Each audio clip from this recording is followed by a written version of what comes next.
Todo lo que no tenga que ver con el amor no tiene que ver con Dios.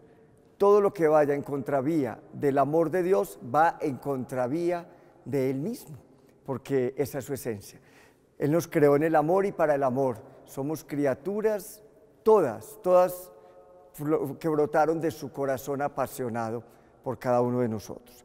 Y el tema mío tiene que ver de manera especial con un amor que es un amor universal. De eso vino a hablarnos Jesús. ¿A qué vino Jesús?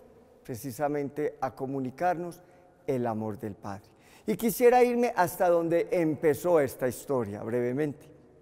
Esto inició allá en Egipto. Había un pueblo esclavo, eso no es mentira. Los egipcios hacían muchas guerras y parte del botín eran esclavos que les ayudaran a inmortalizar a los faraones. Por eso, con todo respeto de los que han dicho lo contrario, no fueron extraterrestres los que hicieron esas pirámides, fueron esclavos. Preguntémonos hasta qué grado llegaría esa esclavitud, que hoy todavía desde la ingeniería se preguntan cómo llegaron esos bloques, cómo fueron cortados, cómo fueron transportados para construir esas pirámides. Es que cuando el ser humano siente que su vida está en riesgo, que lo que le toca es hacer un ejercicio de supervivencia, el ser humano es capaz de alcanzar cosas que ni siquiera nosotros nos alcanzamos a imaginar. Y eso fue lo que ocurrió.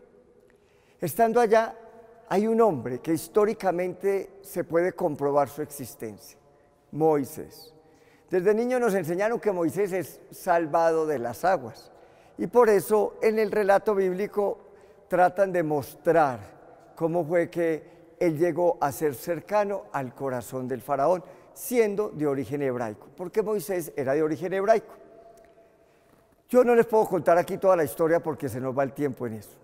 Lo que sí les quiero decir es que este hombre en algún momento lideró un pequeño grupo de los de su pueblo hacia el desierto para que buscaran la libertad.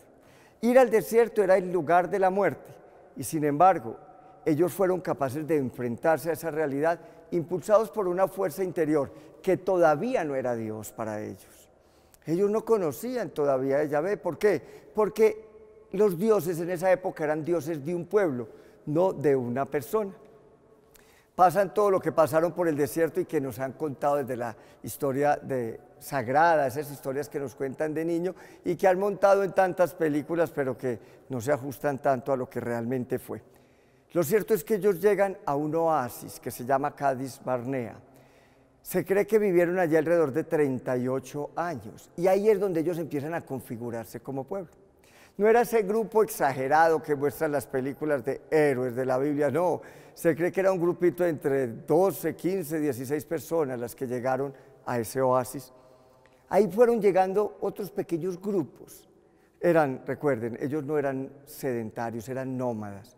Caminaban buscando pastos para algunas ovejas, buscando algo de alimento. Y en ese oasis, alrededor de 40 años, nacen alrededor de 2 generaciones y empiezan a ser pueblo. Y siendo pueblo ya, empieza esa reflexión interior que no es cuestión de un fin de semana en un retiro, no. Eso es un ejercicio que va brotando desde el corazón y que dura años. Ellos dicen, tiene que haber un Dios. Tiene que haber un Dios para nosotros. Ese Dios que nos dio la mano mientras íbamos en el desierto. Y aparece Yahvé, el impronunciable, Yahvé. ¿Qué características tiene este Dios para el pueblo? En primer lugar, es un Dios que libera. Ellos eran esclavos y ahora son libres. Es un Dios que libera. Pero ¿por qué los liberó? Es una pregunta que también tiene años para contestarse en ellos. Y ellos llegan a concluir, porque nos ama.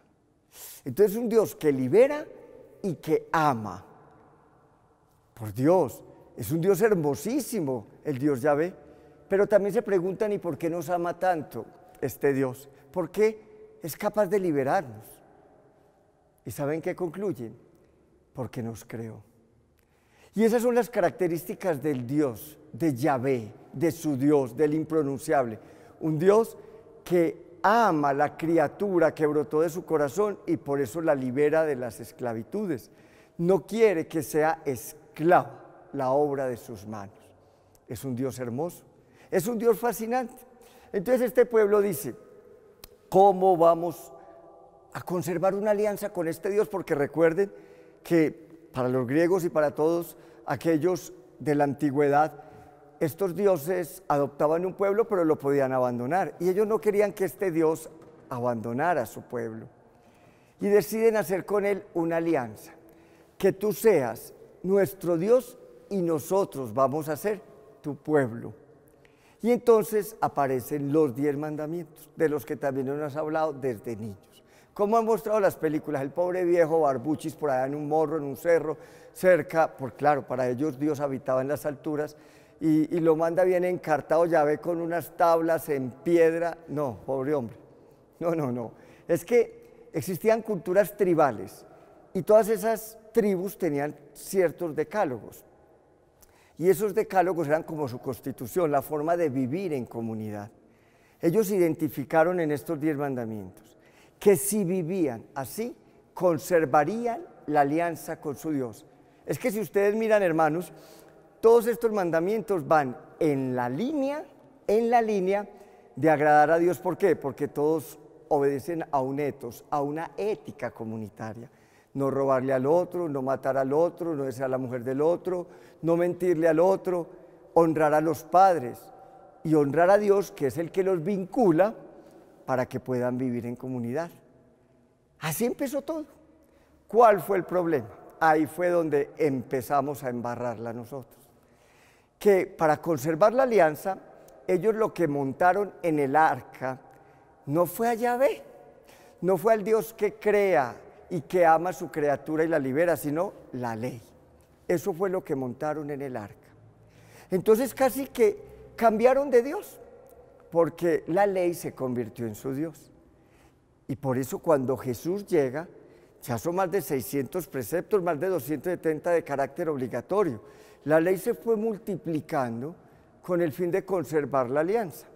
Entonces el ser humano dejó de justificarse por Dios, sino por sí mismo, cumpliendo la ley. Pero en nombre de esta ley nacen 4 pilares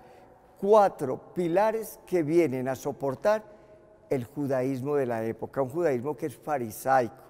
Los fariseos eran los que conocían la ley, la estudiaban y siempre estaban vigilantes para que se cumpliera. Y en nombre de esa ley, ya Dios, Yahvé, no fue el Dios de todo un pueblo, sino de algunos del pueblo, de algunos privilegiados.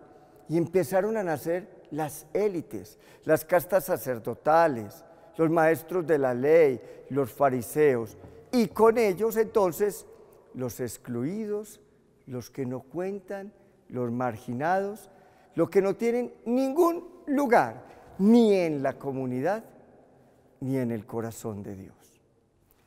Entonces Jesús llega en este escenario, ¿y qué se encuentra? Una ley que los asfixia, una ley que los oprime, una ley que se convierte en un yugo muy pesado. Por eso les dice a quienes la encarnan, les dice, es que ustedes ponen unos yugos que ni siquiera ustedes son capaces de cargar. Y de la mano de la ley nace además la persona sagrada. La persona sagrada son aquellos de esas castas llenos de privilegios, muchos de ellos sacerdotes que son los que ofrecen el sacrificio, un sacrificio que siempre o casi siempre es ofrecido en el templo, porque de la mano de este pueblo que ya llega a la tierra prometida, que se junta con las otras tribus, nace el templo, como un elemento unificador, lo llamaría yo, un elemento unificador de ese mismo pueblo que se le dividió nuevamente a Salomón. El rey David lo conservó muy unido, su hijo Salomón se le volvió a dividir, entonces el templo era como el lugar donde podían volver a ser todos pueblo, cuando se convocaban frente o se reunían en el templo. Aparece el día sábado como el otro gran pilar para sostener este judaísmo farisaico. El sábado, el día del Señor, y entonces en nombre del sábado no se permite hacer el bien, en nombre del sábado no se permite asistir al hermano, en nombre del sábado se justifica el dar la espalda a quien en ese día está sufriendo. Entonces, ¿cuál era la fe que se vivía? Una fe en la que no se asomaba por ningún lado el amor de Dios.